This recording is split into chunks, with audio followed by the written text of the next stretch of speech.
চেপা সাজৰ সৈতে হাঁহৰ মাংস এয়া আবেলি হ'ব ধৰিছে, অলপ লগতে ঠাণ্ডা ঠাণ্ডা অনুভৱ। তাকেহে কিনো কৰিম বুলি ভাবিলোঁ। হাঁহৰ মাংস অলপ আনি থোৱা আছিলে, তাকে বনাওঁ বুলি জুইকাত ধুনীয়াকৈ ধুই ল'লোঁ। প্ৰথমতে আলুকেইডোখৰ ধুনীয়াকৈ ফ্ৰাই কৰি ল'লোঁ অলপ তেলত। আৰু আঞ্জা বুলি ক'লে চবৰে বনোৱা পদ্ধতিটো অলপ বেলেগ বেলেগ হয়, যাৰ যেনেকৈ খাই ভাল লাগে। মই ধুনীয়াকৈ আলুকেইডোখৰ কম ফ্ৰাই কৰি ল'লোঁ কমকৈ। তাৰপৰা এতিয়া ধুনীয়াকৈ কাঢ়ি ল'ম আৰু ইয়াতে পিঁয়াজ দিলোঁ।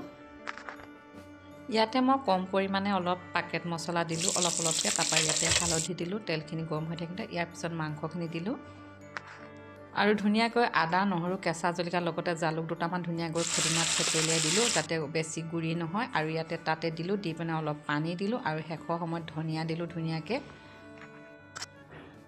আমি যিহেতু সাজ খাওঁৱেই, একোফালে হাৰি নাযায়। মানে শেষৰ টাইমত যেতিয়া সাজখিনি 2-3বাৰ খোৱাৰ পিছত হয়, শেষৰখিনি আমি এনেকৈ চেপি খাওঁ। আৰু এই চেপা সাজখিনি সোৱাদটো আৰু বেলেগ এটা টেষ্ট হয়।